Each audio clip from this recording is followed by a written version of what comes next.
nasıl da Toma Bien, tout d'abord, adı malam çamalı ya çünkü nabeki à Suriname la tane communauté singe présente à ces monogebişlik Lam, ama tane ceux qui jindeki président ces Lam, ainsi Suriname que ceux tane qui singe assistent, qui suivent ces Lam, ceux ane molam sange samdu şahin qui soutiennent ces tane Lam. Tous, j'adresse mes da salutations de bon kasam augure. nam Alors, şuagi hier, karadi çoğuji namdarga ma çoğutujen ma şuadosi donc aujourd'hui, nous continuons daga l'histoire de d'Atishat çoğuji böyle ya suivant, me donc ko suite à ce qu'on ya a raconté hier. Alors, de hier, nous avons évoqué qu'avant de venir au Tibet, 갸갈래야 칼라칸섬게 다니엔 라치부예데 Atisha était un maître 맞아 extrêmement 마세베게 reconnu 아니 en 초아지다 Inde. 내기 갸와 춘중기 송다의 셰비입니다 아니 초지 Euh, 치수 비크라마실레기 졸라롬니에 강 donc, il était à la 겐보도와 fois le 다는 Kempo de 신기 Vikramashilah ainsi que le 우단의 플레이게 Kempo de Udan 졸라롬니에 Tapoji. 이제 송도가 Euh, 다 대점도 마세베 donc, non 가상슈와 seulement cela, mais également, comme 아니 on a 다 évoqué 대대 hier, 갸와기다 나와상게베게 또 인도에 대바 donc, 조데베 dans l'histoire du bouddhisme en Inde de Taranatha, c'est clairement indiqué que Atisha était l'abbé de Vikramalashila, ainsi que l'abbé de Tantapoji, et puis il était vénéré par toutes les écoles bouddhistes en Inde. Et donc ça, on s'est mentionné dans différentes biographies. Il était vraiment un grand maître bouddhiste incontesté, vénéré dans l'Inde entière. Beaucoup de monastères, des différents courants bouddhistes, le vénéraient, lui demandaient des transmissions. Euh, 안에 다 티상다면자 나가면이나 지 갸가 비드다 별이야 되는 수야당 다는 신기 별게 내거로와다 안에 로미오데 alors 조달이야 ensuite, on va aborder donc l'histoire de son voyage 갈래 au Tibet. 시부시베 Donc il faut comprendre qu'à l'époque de l'Inde 시다 médiévale, 다 신부 시부시 ce n'est pas comme 자다가 aujourd'hui, faire 마바도 venir des 쇼지 grands maîtres indiens 시베 au Tibet 갸가기 ou les faire voyager 시발이야 베디 vers des sites 남베기 au 라마 Tibet, 다 갈라칸 섬기 ou alors à 조라 l'opposé, des Tibétains qui 로미에 partent 개심지 en 차기 Inde pour 미사레 étudier, recevoir des 다데베레 transmissions. C'était vraiment des 제 entreprises qui impliquaient 신사시 d'incroyables 별이야 difficultés, 남사 des 그대야 grands dangers. 슈사베네 Et en particulier à 슈슈돌로미야 cette époque, Atisha était un des maîtres bouddhistes 갸가스기네 tellement vénérés en Inde 슈슈돌로지 내비 있어베 qu'il paraissait guère possible qu'il puisse se rendre rapidement au 근데 Tibet. 미사레다 조지 별이야 Et par 된대 conséquent, on peut se demander quelles raisons, 슈알이야 quelles circonstances ont fait 생각하면 que 되네 Atisha a été invité 다는 au Tibet et qu'il a 신기 pu s'y rendre. 에너지를 Car 로미오데 rien 리슈도고스다 que l'idée que 다가 Atisha puisse se rendre au Tibet, 따대야 데 en 가가 particulier au 녜래야다 regard de 조지 별데 du 리슈가 statut qu'il avait 녜래야지 en Inde, 마세블이야 녜래야지 donc on peut se 슈규도 dire comment en fait 급디 finalement 대전 갈라간 ça 섬지 a pu se 마세 produire. 캔고아데 게시물 차리 급디 뒤다 벽 간신이 Alors 정기 donc on 다 va 내당 지당기 établir le 갱신지야 contexte historique 다는 신기 qui a 출루게 mené 가지 à la 토하네다 venue d'Atisha au Tibet. Alors tout d'abord, 내당 야차부르지 인데베 qab르지베다 태야 지당기 다 별이야 뒤집 à 림베기 l'époque 콜야 d'Atisha, le Tibet connaît est une époque difficile. Alors, Tene tout disebeya d'abord, pöjiti sonde concernant le développement chigoloya du bouddhisme au Tibet, sangi il a chekcha lieu à l'époque tabur su du yi roi jege ane Songtsen mirim shiba Gampo tama au udung début semgi du kapya 7e siècle. ta tama udung semgi ane chilo Ensuite, yegi le bouddhisme shibshi s'est largement ta sangi be répandu yubi à l'époque du roi sangi Trisson be yubshi Detsen. ne ane chi kashwada Puis, ngar chege meben suge 4 générations plus tard, ane en sangi 841, be chi chokle donc zoshan ge le chi roi sangi Langdharma s'est mis à persécuter le bouddhisme au Tibet et à détruire tout ce qu'il pouvait, toutes les institutions bouddhistes au Tibet. Alors, le roi Langdama a eu deux fils, Eusung et Yumten. Et notamment, le deuxième fils, Yumten, avait un neveu qui était Eusung. Pardon. Ah, le neveu de Eusung. Donc, Langdama a eu deux fils, Eusung et Yumten. Un neveu de Eusung, et qui s'appelle Kidenimagun, a dû s'enfuir dans une région qui s'appelait Shangzhou, qui est aujourd'hui connue sous le nom de Ngari, la région de Ngari. Et donc, il a dû fuir parce que les deux fils de Langdama, en fait, étaient en conflit pour des raisons de pouvoir. Donc, donc suite à cela, notamment, le neveu de Eusung a dû fuir dans la région qui est actuellement connue sous le nom de Ngari, et il devint le roi de cette région. Il a eu trois fils, et pour que ces trois fils, qu'il n'y ait pas de conflit de pouvoir entre ces trois fils, il a divisé la région de Ngari en trois parties, et chaque partie a été confiée à l'un de ces trois fils. Et en fait, c'est depuis ce fait historique que on connaît les trois régions de Ngari. Donc l'expression des trois régions de Ngari vient de ce fait historique.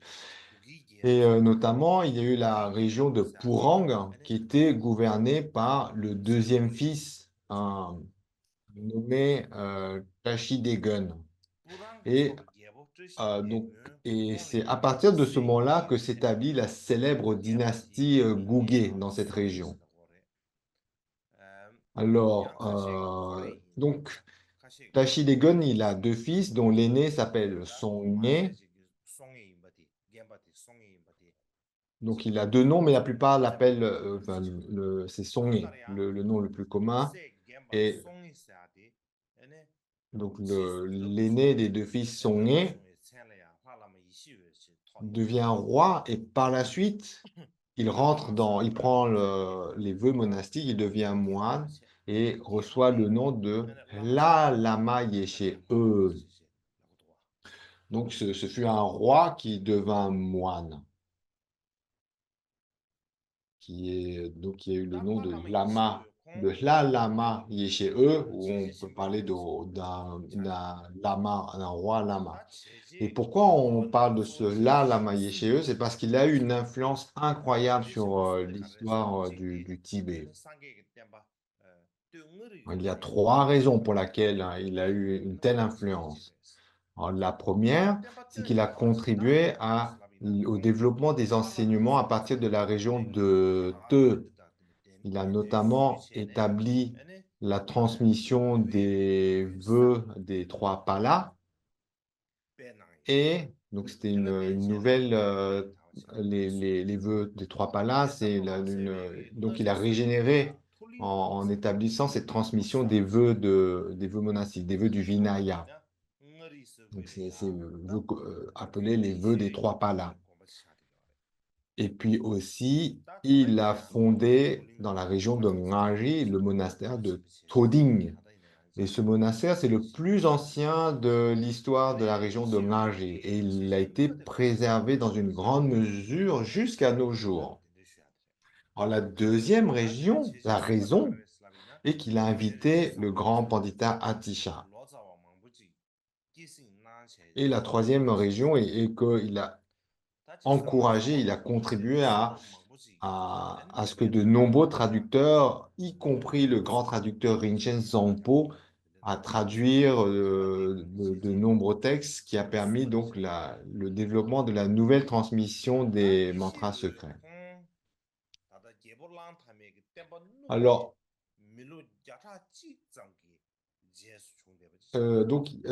la lama chez eux apparaît à peu près un siècle après la persécution par le roi Langdama.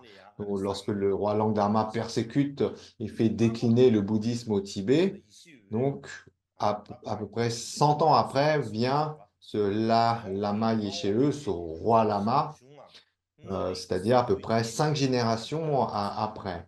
Et là, le bouddhisme avait vraiment beaucoup décliné, hein, et en particulier dans la région de Ngari, où régnait donc ce Lama Yeshe-e.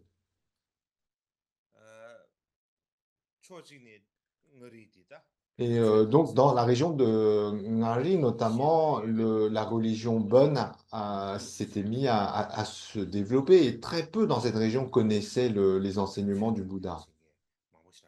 En plus de cela, d'une façon plus large, dans de nombreuses régions du Tibet, les gens ne connaissaient pas correctement les enseignements du Bouddha. Notamment, il y avait des fausses, des faux dharmas, des faux enseignements qui s'étaient développés. C'était dû au fait que les Tibétains vénéraient extrêmement les gens qui venaient d'Inde, puisque c'était le pays, le berceau du bouddhisme.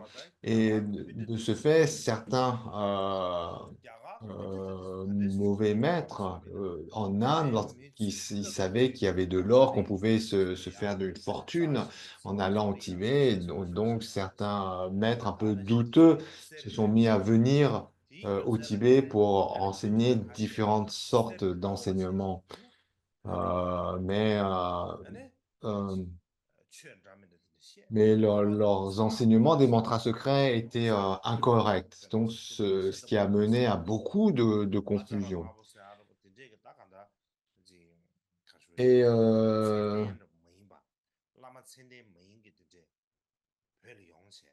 et Songye lui-même, donc le deuxième roi de la dynastie Guégou, lui-même avait étudié les sutras et les sutras et les traités, les sutras et les shastras, les traités bouddhistes, et donc il savait qu'il voyait toutes ces confusions. Et par son rang, il a essayé d'établir des lois ou des procédures pour effacer ces vues erronées, mais cela n'a pas été utile. Il a vite compris que pour établir les enseignements authentiques au Tibet, il fallait faire venir des maîtres authentiques d'Inde. Il fallait que des maîtres d'Inde viennent pour pouvoir corriger ces vues erronées.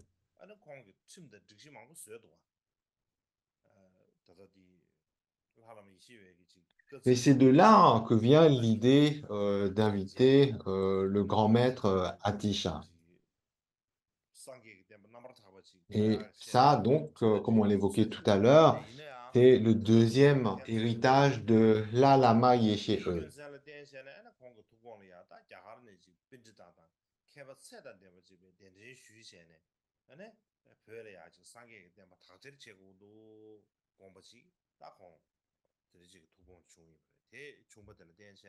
Alors, donc, comme on l'a évoqué, donc la Lama Yeshe-e donc, a extrêmement contribué au développement du bouddhisme au Tibet. La première, on l'a évoqué, la première raison, on l'a évoqué, par la fondation du monastère et par le fait d'avoir établi au Tibet la tradition du Vinaya des vœux palas.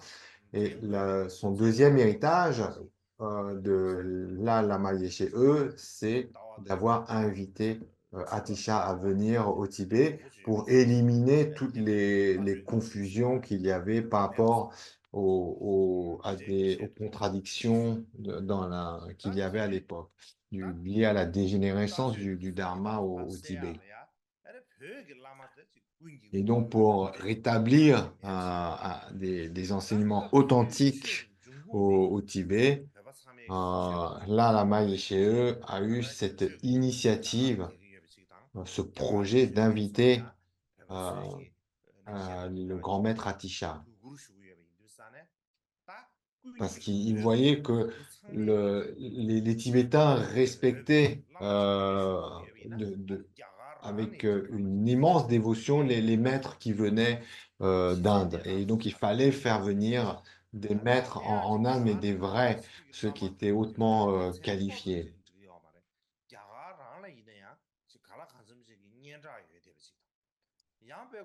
Donc, pour qu'il y ait un lama hautement respecté au Tibet, il fallait que ce lama vienne d'Inde.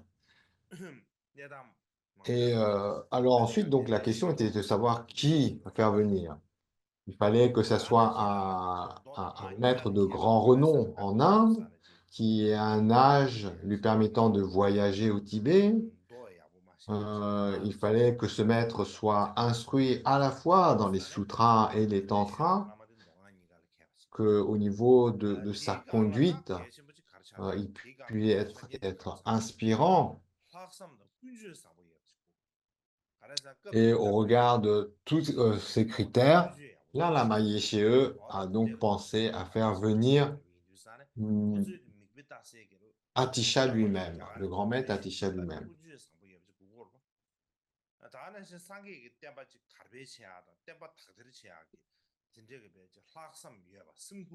Donc, ni plus ni moins, il a eu le projet, enfin, il a eu le projet d'inviter ni plus ni moins que cette grande figure qui était Atisha. Donc, à l'époque, donc Atisha était vraiment le maître de renom, celui qui portait les enseignements du Bouddha dans l'Inde même, qui était reconnu par les grandes institutions bouddhiques en Inde, par le roi de l'Inde même. Mais néanmoins, c'était le projet fou du roi Yeshe, était de faire venir cette immense figure qui était Atisha au Tibet. Et en fait, là, Lama Yeshe a eu ce projet, mais il n'a pas eu l'opportunité de rencontrer Atisha. C'est en fait son neveu, Jangchuk-e, qui va le faire. Mais néanmoins, si Atisha a pu venir, c'est parce que à l'origine, le projet était venu de Yeshe. Donc, c'est tout à fait légitime de dire que le fait que Atisha soit venu au Tibet est l'héritage de l'Alama Yeshe. Même si le fait est que c'est son neveu, Jangchuk-e, qui l'a fait venir. Ensuite, suivant les récits, donc on ne sait pas si c'était vraiment au sacrifice de sa vie que là, Lama Yeshe a établi le projet de faire venir le maître Atisha. Donc ça, c'est quelque chose qu'il faut approfondir sur les faits historiques, les récits historiques que nous avons. Mais en tout cas, on peut dire que ce soit au péril de sa vie, qu'il ait sacrifié sa vie ou pas, on peut tout à fait dire que le fait que Atisha soit venu au Tibet est l'héritage de la Lama Yeshe, qu'il ait sacrifié sa vie ou pas pour cela. Alors, donc, comment ce projet s'est mis en Inde, s'est mis en place? Alors, là, Lama Yeshe a donné la responsabilité à Lotsawa, un traducteur de référence, il l'a dépêché pour qu'il aille en Inde et inviter Atisha à venir au Tibet. Donc, ce traducteur, c'était Gyatso Sengye. Mais ce traducteur n'a pas réussi à inviter Atisha. Et si bien que lorsque Lama Yeshe arrive à la fin de sa vie, il demande à son neveu, Jangchuk-e, donc d'accomplir son souhait, sa dernière volonté, qui est de faire venir le maître Atisha au Tibet. Donc c'est sa dernière volonté. Et son neveu, Jangchuk-e, euh, se dit qu'il faut absolument accomplir cette dernière volonté. Et pour accomplir ce souhait si cher de son oncle, Jangchuk-e envoie Natso Lotsawa en Inde pour inviter à Atisha. Alors, lorsque le traducteur, le Lotsawa Natso, vient en Inde pour inviter Atisha, Atisha demeurait à Vikramashila, au monastère de Vikramashila, donc qui à cette époque était le deuxième plus important institution bouddhiste, juste derrière Nalanda. Et en particulier, euh, Vikramashila était très connu comme étant un lieu favorable pour l'étude du Vajrayana. En plus donc d'être une institution bouddhiste, c'était un foyer pour étudier le véhicule des mantras secrets. Et si bien que le roi, en fait, donnait le titre de Pandita aux meilleurs érudits qui sortaient de cet institut qui est le monastère de Vikramashila. Donc il y a beaucoup de grands accomplis, d'érudits et d'accomplis qui viennent de Vikramashila. On peut citer notamment les six gardiens de porte, dont parmi les six se trouvent notamment Naropa, ni plus ni moins que Naropa et Shantipa. Et, et aussi Atisha, et puis par la suite Shakyashri Badra. Alors, alors, lorsque l'Otsawa Naxo arrive pour inviter Atisha, il a l'immense chance de rencontrer Gyatso Sengye. Vous vous souvenez, Gyatso Sengye, c'est le traducteur que là, Lama Yeshe avait envoyé dans un premier temps pour inviter Atisha, mais qui n'a pas pu le faire.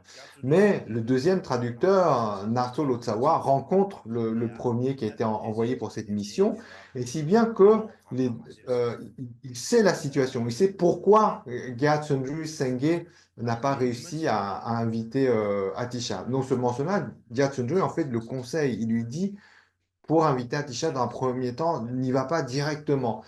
Prétends que tu viens ici pour étudier et lorsque le moment opportun arrivera, je te dirai comment procéder pour l'inviter. Donc, les deux, en fait, donc, vont travailler en équipe pour pouvoir inviter de la façon dont il convient le grand Atisha.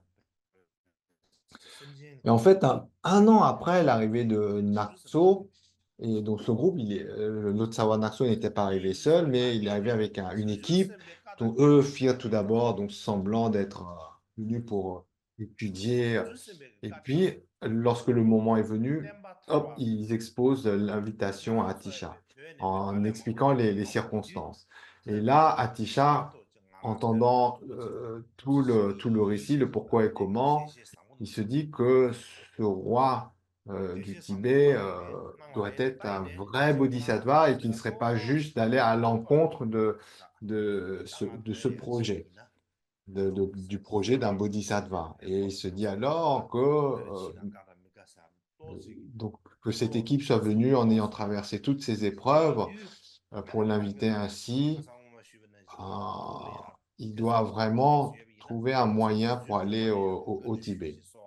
Non seulement cela, mais ensuite, Atisha demande à sa divinité de cœur, qui est Tara, à propos de ce projet. Et là, Tara lui dit que ça sera très bénéfique qu'il aille au Tibet. Et en particulier, ça sera bénéfique pour une personne laïque.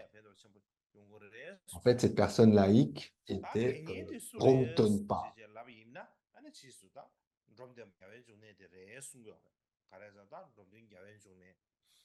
Donc, ce fameux Dromtonpa et donc était donc cette personne, cette figure laïque qui était particulièrement importante dans la lignée Kadampa. Et donc, c'est à cette personne que faisait référence Tara. Et ensuite, Atisha se prépare à se rendre à Bodh Gaya à nouveau pour faire des offrandes, etc.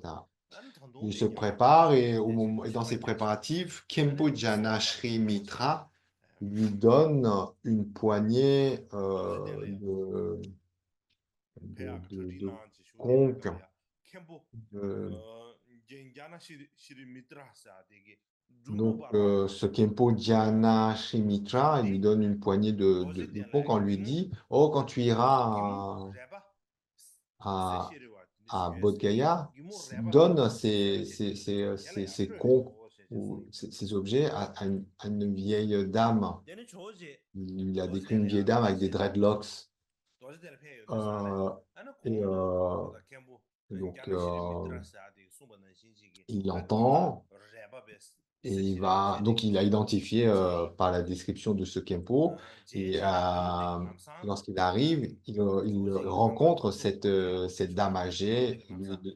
Et dès qu'il rencontre cette dame âgée, elle lui dit tout de suite, oh, dès que la vieille dame voit Atisha, la première chose qu'elle lui dit, c'est donne-moi donc les conques que tu as apportés pour moi. Et là, Atisha, tout de suite, il comprend que ce n'est pas une personne ordinaire, qu'elle a des facultés de clairvoyance. Tout de suite, elle a identifié Atisha et elle savait qu'il était venu lui apporter donc cette poignée de conques. Et mentalement, il se prosterne devant cette vieille dame. Et puis ensuite, il lui demande s'il sera bénéfique qu'il aille au Tibet. Et là, la vieille dame lui dit, comme Tara, comme Tara lui avait dit, enfin, que ce sera très bénéfique qu'il aille au Tibet. Mais ensuite, Atisha demande, est-ce qu'il y aura des obstacles à ma vie? Et là, la vieille dame lui dit, si tu vas au Tibet, ta vie sera plus courte.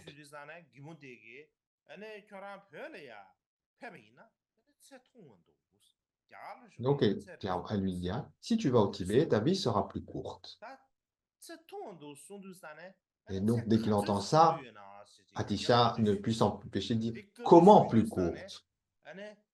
Et là, la vieille dame lui dit, si tu vas au Tibet, si tu ne vas pas au Tibet, tu vivras jusqu'à 92 ans. Mais si tu vas au Tibet, tu ne vivras que jusqu'à 73 ans.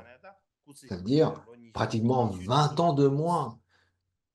Sa vie serait réduite de pratiquement 20 ans. Et à ce moment-là, Atisha, il a eu cette pensée. Si c'est bénéfique pour le Tibet, peu importe que ma vie soit plus courte ou non. Donc, je ferai comme Tara avait dit que ça serait très bénéfique qu'il aille au Tibet, et comme cette vieille dame avait dit la même chose, eh bien tant pis. Si c'est bénéfique, peu importe que ma vie en soit écourtée.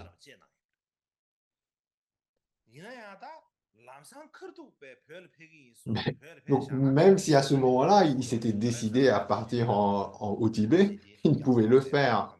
Pourquoi?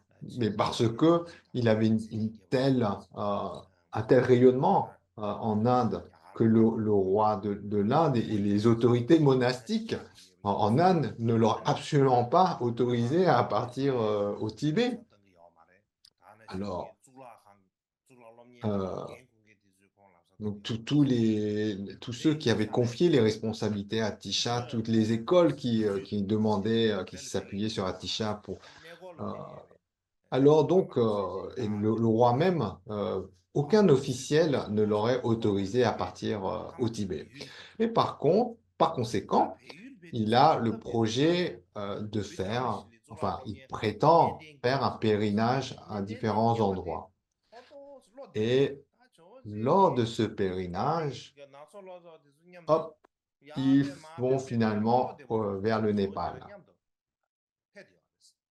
Donc à ce moment-là, dans ce pèlerinage, il y a toute une équipe autour de Atisha, notamment donc l'équipe de traducteurs qui ont invité.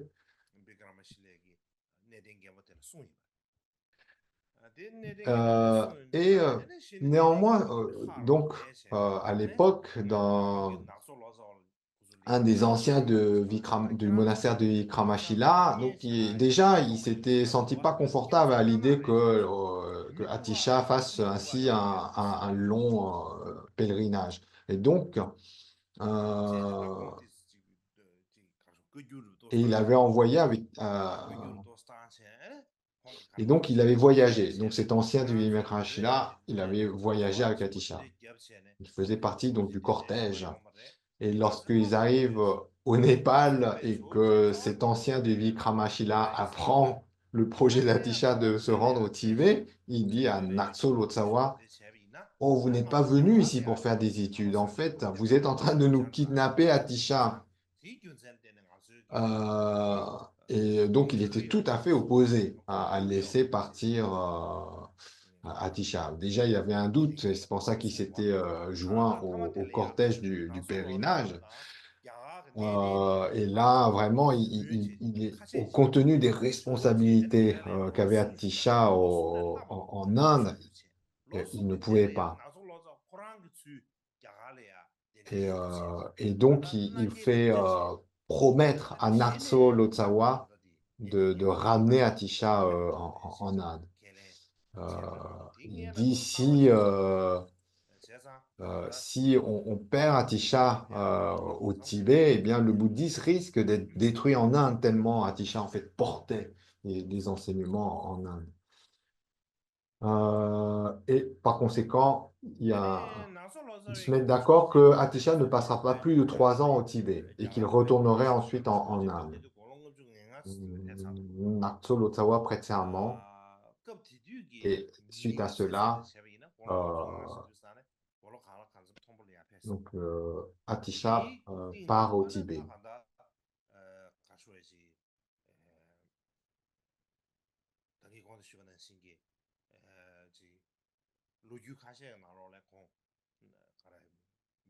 Alors, comme on a dit, c'était une emprise, une entreprise périlleuse. C'est le Naxo et son équipe, lorsqu'ils amènent Atisha au Tibet, Atisha avait déjà la cinquantaine. Il était déjà âgé, en fait, au regard de l'expérience de vie de l'époque. Donc, les gens, lorsqu'on est arrivé à 50 ans, à cette époque-là, c'était vraiment un âge avancé. Et en plus, il a, il avait de telles responsabilités en tant que pandita en Inde, une telle influence.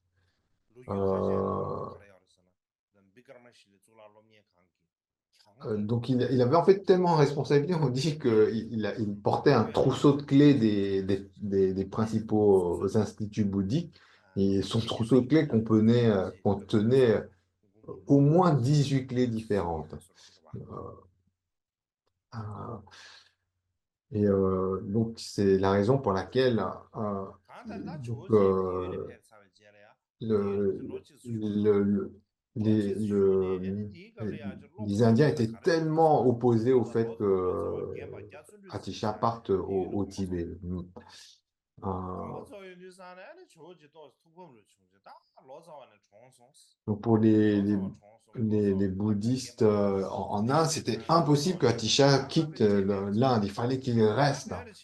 Et, euh, donc, donc, pour illustrer la grandeur de Atisha, sur un mur du monastère de Vikramashila, il y a représenté Nagarjuna d'un côté et de l'autre Atisha. Donc vraiment, Atisha avait la statue, euh, la stature de Nagarjuna dans cette immense institution qui était le monastère de Vikramashila.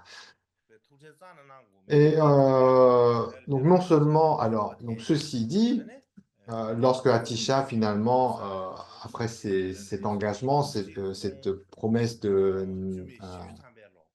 Naruto Lotsawa de ramener Atisha en Inde au bout de 3 ans, Atisha donc part avec l'escorte, mais malheureusement pendant le voyage, Gyatso Senge meurt en chemin. Gyatso Senge, c'était le premier traducteur qui avait été dépêché pour pour inviter Atisha au Tibet. Et à ce moment-là, donc à la mort de ce traducteur, Atisha se dit, oh, le traducteur est mort, je n'ai maintenant plus de langue, donc il n'y a plus besoin que j'aille au Tibet. Mais Natso Lotsawa dit Oh, il y a le très renommé Rinchen Zampo au Tibet, le traducteur Rinchen Zampo au Tibet. Et pour les conversations ordinaires, moi-même, Naxo Lotsawa, je pourrais traduire. S'il vous plaît, il faut absolument que vous continuiez ce voyage au Tibet. Et par conséquent, Atisha euh, euh, accepte de continuer ce périple et arrive dans la région de Ngari en 1040. À ce moment-là, Atisha avait 59 ans.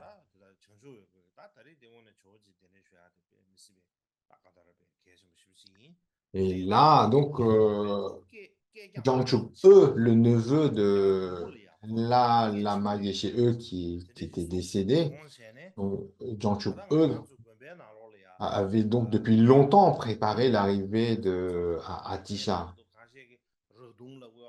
Euh, donc c'était vraiment un immense comité d'accueil pour le recevoir au monastère de Toding. Donc les récits oraux racontent qu'il y avait plus de 300 personnes laïques assises sur des chevaux blancs avec des étendards et autres ornements flamboyants, qui avaient des offrandes en abondance, et puis qu'ils avaient même, donc Jiang Chupe avait même initié le projet d'inventer un nouvel instrument, qui est le radung, en fait, les grandes trompes qu'on connaissait au Tibet, vous savez, qui font boum. Donc, ces instruments qui sont typiques de la culture bouddhiste au Tibet. Ces longs radung, ces longues cornes en cuivre qui produisent ces sons si graves. On dit que ça a été inventé pour pour accueillir le grand Atisha. Et que lorsque ces instruments, donc il y en a eu plusieurs qui ont été construits, et lorsque tous ces instruments ont été joués pour la venue de Atisha, ça a produit un tel vrombissement, un tel son que les animaux domestiques, les chevaux qui se tenaient tous étaient paniqués tous en étaient paniqués.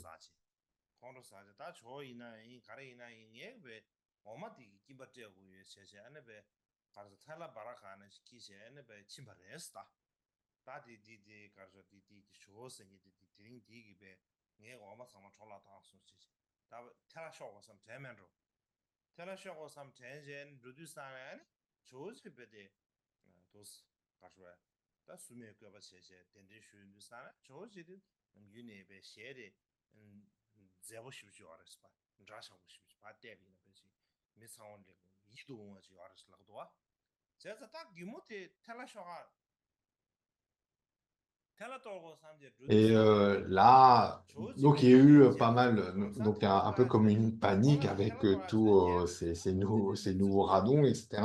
Mais donc en résumé, Atisha arrive, il est ravi par cet accueil, il lui fait des éloges et tout souriant. Et vous vous rappelez, on avait dit, Atisha avait un physique particulièrement charmant, il avait un visage beau, il était très très charmant, et donc du fait qu'il avait ce sourire, qu'il était tout élogieux vis-à-vis du comité d'accueil, eh bien, donc ravissait tout le monde.